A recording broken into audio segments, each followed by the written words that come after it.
আসসালামু আলাইকুম বন্ধুরা, 2019 সালে যুক্তরাষ্ট্রের তৎকালীন president mister Joe Biden Latin আমেরিকার দেশ ভেনেজুয়েলার বিরুদ্ধে মাদক উৎপাদন এবং বিশ্বের বিভিন্ন দেশসহ আমেরিকার অভ্যন্তরে মাদক পাচারের বিষয়টিকে কেন্দ্র করে ভেনেজুয়েলার বিরুদ্ধে উচ্চ সতর্কতা জারি করে। পাশাপাশি ভেনেজুয়েলার যে সামরিক শাসক রয়েছে মিস্টার নিকোলাস মাদুরো, এই মাদুরোর বিরুদ্ধে অভিযোগ আনেন মাদুরো দেশের অভ্যন্তরে বিরোধী দলীয় যে রাজনৈতিক দলগুলো রয়েছে বা রাজনৈতিক নেতৃবৃন্দ রয়েছে তাদের উপর নিজের ক্ষমতা টিকিয়ে রাখতে ব্যাপক ভিত্তিতে দমন নির্যাতন চালাচ্ছে, যে বিষয়টিকে কেন্দ্র করে ভেনেজুয়েলার অভ্যন্তরে গণতন্ত্র ফিরিয়ে আনতে তৎকালীন বাইডেন প্রশাসন ভেনেজুয়েলার তেল রপ্তানি এবং ভেনেজুয়েলার বিভিন্ন শিল্প প্রতিষ্ঠানের উপর ব্যাপক ভিত্তিতে নিষেধাজ্ঞা আরোপ করে, যার ফলে দীর্ঘদিন যাবৎ ভেনেজুয়েলার অভ্যন্তরে দেখা দিয়েছে তীব্র মূল্যস্ফীতি, যে বিষয়টিকে কেন্দ্র করে দীর্ঘদিন যাবৎ ভেনেজুয়েলার রাজনৈতিক অঙ্গন এবং ভেনেজুয়েলার সাধারণ মানুষের অভ্যন্তরে দেখা দিয়েছে চাপা ক্ষোভ এবং তীব্র উত্তেজনা। এখন দেখুন, যুক্তরাষ্ট্রের প্রেসিডেন্ট পরিবর্তন হয়, ক্ষমতাসীন দল পরিবর্তন হয়, তবে বিশ্বব্যাপী নিজেদের প্রভাব ধরে রাখতে যুক্তরাষ্ট্রের যেই সামরিক নীতি রয়েছে বা যুক্তরাষ্ট্রের যেই রাজনৈতিক নীতি রয়েছে তা কখনোই পরিবর্তন হয় না। যুক্তরাষ্ট্র তার স্বার্থ এবং যুক্তরাষ্ট্র তার নিরাপত্তার সুরক্ষার জন্য বিশ্বের বিভিন্ন দেশের উপর যেমন সামরিক আগ্রাসন চাপিয়ে দেয়, ঠিক তার বিপরীতে যুক্তরাষ্ট্র নিজের স্বার্থ বাস্তবায়ন করতে সুদূর প্রসারী পরিকল্পনার অধীনে নিরাপত্তার গ্যারান্টি দেয়। এখন দেখুন, যুক্তরাষ্ট্রের এই যে দ্বিমুখী আচরণ বা যুক্তরাষ্ট্রের এই যে অত্যন্ত ধ্বংসাত্মক আচরণ তা কিন্তু সাম্প্রতিক দিনগুলোতেও অব্যাহত রেখেছে যুক্তরাষ্ট্রের বর্তমান প্রেসিডেন্ট মিস্টার ডোনাল্ড ট্রাম্প। বন্ধুরা, নিশ্চয়ই আপনারা অবগত আছেন ভেনেজুয়েলার উপকূলে যুক্তরাষ্ট্র বর্তমানে বিপুল পরিমাণ সমরাস্ত্র মোতায়েন করেছে এবং অন্ততপক্ষে 15,000 সেনা সদস্য মোতায়েন করেছে, এবং যুক্তরাষ্ট্রের প্রেসিডেন্ট ডোনাল্ড ট্রাম্প প্রশাসন ঘোষণা দিচ্ছে যে কোনো সময় যে কোনো পরিস্থিতিতে ভেনেজুয়েলার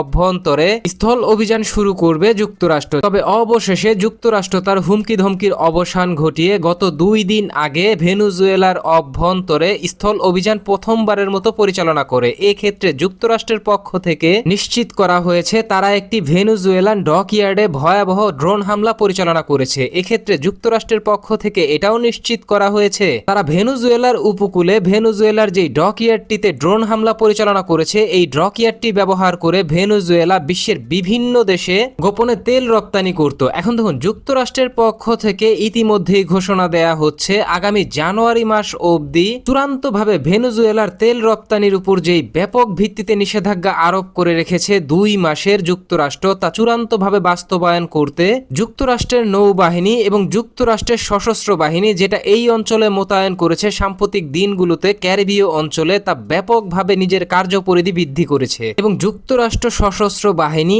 এক ফোঁটা তেলও বিশ্বের কোনো দেশে রপ্তানি করতে দিবে না ভেনেজুয়েলাকে, যে বিষয়টিকে কেন্দ্র করে ভেনেজুয়েলার অর্থনৈতিক অবস্থা ইতিমধ্যেই ধ্বংসের দ্বার প্রান্তে গিয়ে দাঁড়িয়েছে, যে বিষয়টিকে কেন্দ্র করে আন্তর্জাতিক বহু গণমাধ্যম ইতিমধ্যেই নিশ্চিত করেছে ভেনেজুয়েলা ইতিমধ্যেই তার যেই মোট তেল রপ্তানি রয়েছে তার প্রায় 15% চূড়ান্তভাবে কমিয়ে দিয়েছে, যার পরিমাণ প্রায় প্রতিদিন 5 লাখ ব্যারেল। পাশাপাশি ভেনেজুয়েলার পক্ষ থেকে এটাও নিশ্চিত করা হয়েছে ভেনেজুয়েলা ইতিমধ্যেই এত পরিমাণ তেল উৎপাদন করে ফেলেছে যে নিজের দেশের অভ্যন্তরে আপৎকালীন পরিস্থিতিতে জরুরি ভিত্তিতে তেল রিজার্ভ করার যে স্টোরেজ ব্যবস্থাগুলো রয়েছে তা ইতিমধ্যেই চূড়ান্তভাবে কানায় কানায় পূর্ণ হয়ে গেছে। এখন যুক্তরাষ্ট্র যদি নিষেধাজ্ঞা শিথিল না করে এবং যুক্তরাষ্ট্রের পক্ষ থেকে যদি ভেনেজুয়েলাকে কোনো ধরনের ছাড় না দেওয়া হয় তাহলে আগামী কয়েকদিনের মধ্যেই ভেনেজুয়েলার তেল উৎপাদন চূড়ান্তভাবে বন্ধ হয়ে যাবে এবং ভেনেজুয়েলার অর্থনীতি চূড়ান্তভাবে কোলাপস করবে, যা ভেনেজুয়েলাকে ধ্বংসের দিকে টেনে নিয়ে যাবে খুব সীমিত সময়ের মধ্যেই। অত্যন্ত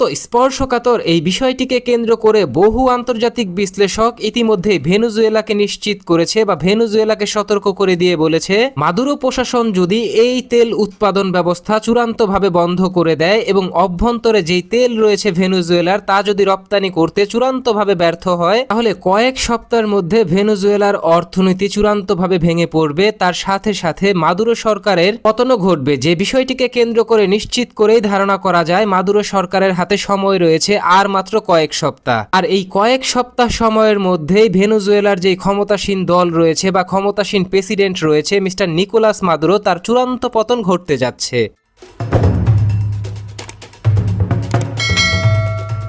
বন্ধুরা, ভেনেজুয়েলার প্রধান মিত্র বা ভেনেজুয়েলার যেই তেল রপ্তানি রয়েছে তার প্রধান গন্তব্য হচ্ছে চীন, এবং চীনের পক্ষ থেকে ইতিমধ্যেই ভেনেজুয়েলার তেল উৎপাদন সেক্টরে প্রায় $90 বিলিয়ন সমপরিমাণ অর্থ চীন সরাসরি ভেনেজুয়েলাকে ঋণ দিয়েছে। তবে ভেনেজুয়েলার পক্ষ থেকে ঋণের টাকার বিনিময়ে চীনকে সরাসরি নিজেদের যেই উৎপাদিত তেল রয়েছে এই তেল সরবরাহ করা হয়। এক্ষেত্রে আন্তর্জাতিক যেই তেলের বাজার রয়েছে তার চাইতে প্রায় অর্ধেক মূল্যে চীন এই তেল ক্রয় করে ভেনেজুয়েলা থেকে। এখন দেখুন, ভেনেজুয়েলা অথবা ইরানের মতো দেশ, যেই দেশগুলো সরাসরি যুক্তরাষ্ট্রের অর্থনৈতিক নিষেধাজ্ঞার কবলে পড়ে বিভিন্ন ধরনের সমস্যায় জর্জরিত হয়ে আছে, এই দেশগুলোর পাশে শক্তভাবে যখন চীন দাঁড়িয়েছে তখন কিন্তু যুক্তরাষ্ট্রের পক্ষ থেকে অন্তত চীনকে ছাড় দেওয়া হয়েছে তেল আমদানি করার ক্ষেত্রে। এক্ষেত্রে বলে রাখা ভালো, চীন কিন্তু এখন বর্তমান বিশ্বের অন্যতম একটি শক্তিশালী দেশ। চীনের সাথে কখনোই সরাসরি কোনো সামরিক সংঘাতে যুক্তরাষ্ট্র যাবে না, যুক্তরাষ্ট্র যেতে চাইবে না, কারণ এক্ষেত্রে চীনের যে ক্রমবর্ধমান সামরিক শক্তি রয়েছে তাকে সরাসরি চ্যালেঞ্জ জানাতে হবে যুক্তরাষ্ট্রকে। যে বিষয়টিকে কেন্দ্র করে এবার চীনের পক্ষ থেকে নেওয়া হয়েছে ভেনেজুয়েলার জন্য অত্যন্ত বড় একটি পদক্ষেপ। এখন দেখুন, ভেনেজুয়েলার যখন তেল স্টোরেজ ব্যবস্থা পুরোপুরিভাবে কানায় কানায় পূর্ণ হয়ে গেছে এবং চূড়ান্তভাবে ভেনেজুয়েলার তেল উৎপাদন ব্যবস্থা সম্পূর্ণভাবে বন্ধ হওয়ার দ্বার প্রান্তে, তখন চীনের পক্ষ থেকে তড়িঘড়ি করে 2টি তেলবাহী ট্যাঙ্কার প্রেরণ করা হয়েছে ভেনেজুয়েলার উদ্দেশ্যে, যার একটি বৃহৎ তেলবাহী ট্যাঙ্কার ইতিমধ্যেই ভেনেজুয়েলার অভ্যন্তরে ভেনেজুয়েলার যেই নৌবন্দর রয়েছে সেই বন্দরে পৌঁছে গেছে এবং জাহাজে ইতিমধ্যেই তেল ভরাট করার কার্যক্রম শুরু করা হয়েছে ভেনেজুয়েলার পক্ষ থেকে। তবে দ্বিতীয় জাহাজটি আগামী 1 থেকে 2 দিনের মধ্যেই ভেনেজুয়েলার নৌবন্দরে এসে পৌঁছাবে এবং সেখান থেকে চূড়ান্তভাবে ভেনেজুয়েলা থেকে তেল বোঝাই করে চীনের উদ্দেশ্যে রওনা দিবে। এখন দেখুন, এই যে চীনা তেলবাহী ট্যাঙ্কার জাহাজগুলো ভেনেজুয়েলায় যাচ্ছে, এই জাহাজগুলো কিন্তু সরাসরি ঢাকঢোল পিটিয়ে যুক্তরাষ্ট্র নৌবাহিনীর নাকের ডগা দিয়েই ভেনেজুয়েলার অভ্যন্তরে গিয়েছে। যে বিষয়টিকে কেন্দ্র করে আন্তর্জাতিক বহু বিশ্লেষক নিশ্চিত করেছেন এবার চীন সরাসরি ঢাকঢোল পিটিয়ে যেই ধরনের পদক্ষেপ নিয়েছে তা সরাসরি যুক্তরাষ্ট্রকে চ্যালেঞ্জ করার শামিল। তবে এখন দেখার বিষয়, যুক্তরাষ্ট্র কি চীনের এই সরাসরি চ্যালেঞ্জকে অ্যাকসেপ্ট করে চীনের যে জাহাজগুলো রয়েছে, মানে তেলবাহী ট্যাঙ্কার জাহাজগুলো রয়েছে যেটা তেল নিয়ে ভেনেজুয়েলা থেকে খুব শীঘ্রই চীন অভিমুখে রওনা করবে, সেই জাহাজগুলোকে কি আটক করার মতো দুঃসাহস দেখায় কিনা। যদিও আন্তর্জাতিক বিশ্লেষকরা তাদের বিশ্লেষণে নিশ্চিত করেছেন, যেহেতু চীনের মতো একটি সুপার পাওয়ার দেশ ঢাকঢোল পিটিয়ে নিজেদের যে বিনিয়োগ রয়েছে বিনিয়োগের নিরাপত্তা দিতে এবং নিজের অত্যন্ত ঘনিষ্ঠ মিত্রকে রক্ষা করতে সরাসরি যুক্তরাষ্ট্রকে চ্যালেঞ্জ জানিয়ে তেলবাহী ট্যাঙ্কার পাঠিয়েছে ভেনেজুয়েলার অভ্যন্তরে, তার মানে কোনো ধরনের ছাড় চীন এখানে যুক্তরাষ্ট্রকে দিবে না। যদি চীনা তেলবাহী ট্যাঙ্কার জাহাজকে যুক্তরাষ্ট্র আটক করে তাহলে হয়তো ভেনেজুয়েলার নিরাপত্তা নিশ্চিত করতে সরাসরি চীনের পক্ষ থেকে চীনা নৌবাহিনীকে প্রেরণ করা হবে ভেনেজুয়েলার উপকূলে, যা ক্যারিবীয় অঞ্চলে সরাসরি যুক্তরাষ্ট্রকে কোণঠাসা করতে বড় নেয়ামক হিসেবে কাজ করবে।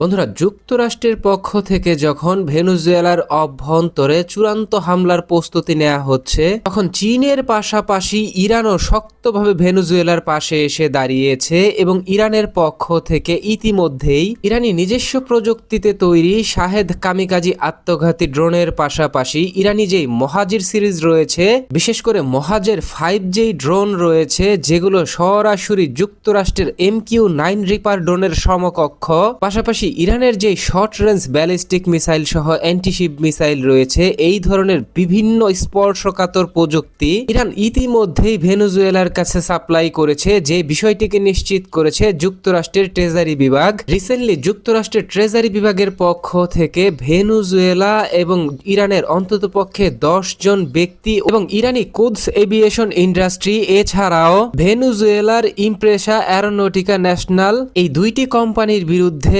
ব্যাপক ভিত্তিতে নিষেধাজ্ঞা আরোপ করা হয়, যে বিষয়টিকে কেন্দ্র করে যুক্তরাষ্ট্রের ট্রেজারি বিভাগের পক্ষ থেকে নিশ্চিত করা হয়েছে আন্তর্জাতিক আইনের অমান্য করে এবং যুক্তরাষ্ট্রের নিষেধাজ্ঞা উপেক্ষা করে এই দুইটি দেশ নিজেদের মধ্যে সমরাস্ত্র প্রযুক্তি হস্তান্তর করছে এবং বিপুল পরিমাণ অর্থের লেনদেন করছে, যা আঞ্চলিক নিরাপত্তার জন্য হুমকি, যা যুক্তরাষ্ট্রের জন্য হুমকি। এখন দেখুন, ইরান যে শক্তভাবে এই ভেনেজুয়েলার পাশে দাঁড়াবে এবং ভেনেজুয়েলার মাধ্যমে যুক্তরাষ্ট্রের উপর বড় ধরনের আঘাত আনবে, বিষয়টা কিন্তু মোটেও এমন নয়। এক্ষেত্রে চীন, রাশিয়া এবং ইরানের মতো দেশগুলো চাইবে যুক্তরাষ্ট্রকে এই লাতিন আমেরিকা অঞ্চলে দীর্ঘমেয়াদী একটি যুদ্ধে জড়িয়ে দিতে। তাহলে যুক্তরাষ্ট্রের মতো দেশ একক ভিত্তিতে ইরান থেকে নজর সরাতে বাধ্য হবে এবং ইউক্রেন থেকে নিজের নজর সরাতে বাধ্য হবে এবং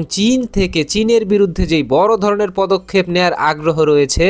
যুক্তরাষ্ট্রের, সেখান থেকেও সরে আসতে হবে মার্কিন যুক্তরাষ্ট্রকে। তবে এখন দেখার বিষয় ইরান, চীন এবং রাশিয়া এই ভেনেজুয়েলাকে যুক্তরাষ্ট্রের বিরুদ্ধে কি ধরনের সহযোগিতা করতে পারে এবং কতটা সহযোগিতা অব্যাহত রাখতে পারে এই যুক্তরাষ্ট্রের হুমকি ধমকি এবং নিষেধাজ্ঞা উপেক্ষা করে। তো বন্ধুরা, চীনের অত্যন্ত ঘনিষ্ঠ মিত্র এই ভেনেজুয়েলাকে রক্ষা করতে চীনের পক্ষ থেকে সরাসরি ঢাকঢোল পিটিয়ে তেলবাহী দুইটি জাহাজ প্রেরণ করা, আর এর মাধ্যমে নিজের স্বার্থ এবং নিজের যে বিনিয়োগ রয়েছে এই বিনিয়োগের নিরাপত্তা নিশ্চিত করা এবং ইরানের পক্ষ থেকে নজিরবিহীনভাবে বিভিন্ন ধরনের সমরাস্ত্র প্রযুক্তি, বিশেষ করে ইরানের সফল কামিকাজি ড্রোন, শাহেদ ড্রোন, এছাড়াও বিভিন্ন ধরনের মিসাইল প্রযুক্তি সহ যেই মহাজের সিরিজের অত্যন্ত শক্তিশালী ড্রোন প্রযুক্তি রয়েছে তা ভেনেজুয়েলাকে সরবরাহ করা হচ্ছে যুক্তরাষ্ট্রের বিরুদ্ধে ব্যবহার করার জন্য। বন্ধুরা, যুক্তরাষ্ট্রকে প্রতিহত করতে বদ্ধপরিকরভাবে চীন এবং ইরানের পক্ষ থেকে ভেনেজুয়েলাকে এইভাবে নজিরবিহীন সহযোগিতা করা সম্পর্কে আপনি কি ভাবছেন? আপনার গুরুত্বপূর্ণ মতামতটি জানিয়ে দিন কমেন্ট বক্সে। আমাদের ভিডিওটি ভালো লাগলে আমাদের সমর্থন করতে ভিডিওটিতে লাইক, কমেন্ট, শেয়ার এবং চ্যানেলটিকে সাবস্ক্রাইব করে সঙ্গে থাকুন। ধন্যবাদ।